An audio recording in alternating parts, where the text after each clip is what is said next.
Welcome to Marrakech, the cultural capital of Morocco, a city full of life, colors, sounds and smells. Like here on Jemaa el-Fna, Africa's largest square of this sort, which is included on the UNESCO World Heritage List. The square is filled with life day and night and is the epitome of everything that makes up Marrakech. But as much as you will love the frantic activity in Marrakech, how do you go about finding the peace and tranquility that is another important ingredient in a perfect vacation?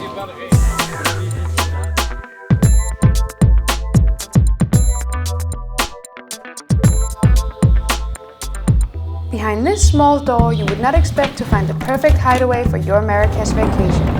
But nonetheless, here it is, the Riyad al-Cadi.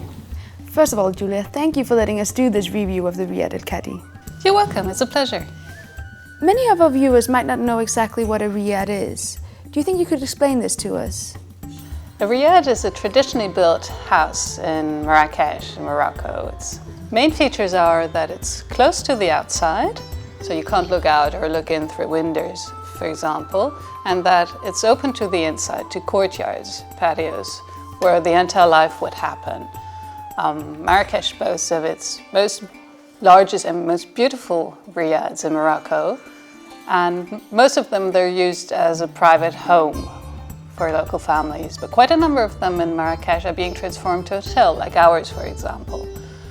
We have altogether 7 courtyards, like this main patio for example, which is the heart of our Riyad, where you could have dinner or mingle with other guests.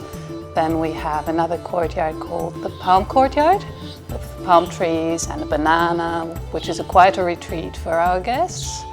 And then we have a pool courtyard with a pool, so you could have a swim after doing your shopping.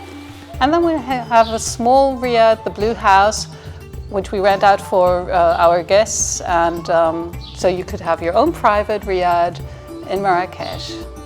Obviously, there's a lot of Riyads in Marrakech. What, in your opinion, makes the Riyad al-Cadi special? I hope a lot of things, but first of all, I would say the decoration of our rooms, which are all decorated individually and in a very unique way, I would say.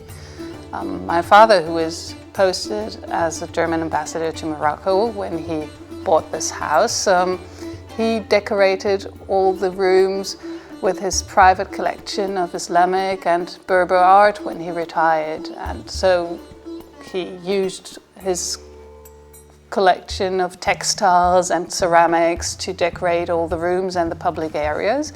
So you could say when staying at Riyad al-Cadi, you're staying in your private museum of traditional Islamic and Berber art. So another point I would say is the mere size of our rooms. For instance, if we take our Ottoman suite, which is 90 square meters big, and it has a huge living room with a fireplace and a sitting area. Then of course you would have the bedroom and a spacious bathroom, but which is very nice as well. You would have this very long, vast gallery overlooking the courtyard with its trees and its French windows, so you could have a breeze in it.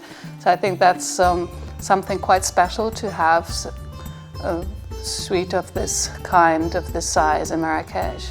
My personal favorite is the Berber suite. It's a very spacious, light, sunlit suite with a balcony, which was formerly my father's room. So he paid quite a lot of detail to for example, to the bathroom, which is a long stretch, oddly shaped bathroom with a bathtub you could walk in, and you would have a window to the top, so you could take your bath underneath starshine. And it's a very soberly decorated room, which I personally like a lot. Our doubles rooms are quite spacious. For example, if you take our petite, which we range as a double room, but nevertheless it has a private terrace of its own where you could sunbath, and it has a small living room where you could retreat and rest, and a nice cozy bedroom. So you would normally say it's a suite, but we range it as a double room and at Riyad al-Cadi. You mentioned that your father built the Riyadh and he worked as an ambassador for Germany here in Morocco for many years. And when he passed away in 2003, you and your sister Anna took over running the Riyadh.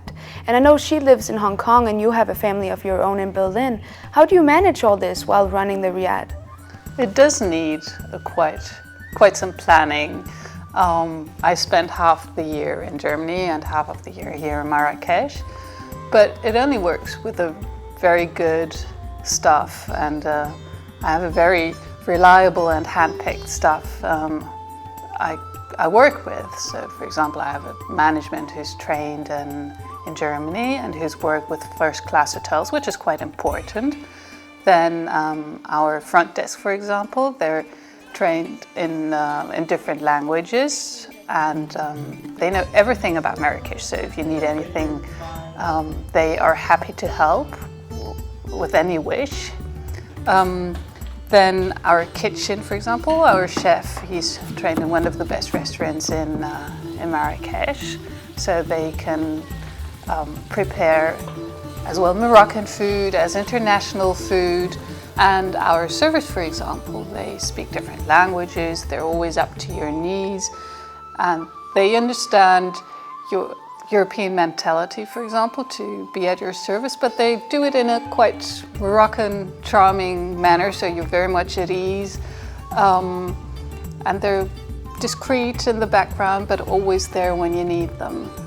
The roommates, the servers, the reception, they all know what to do.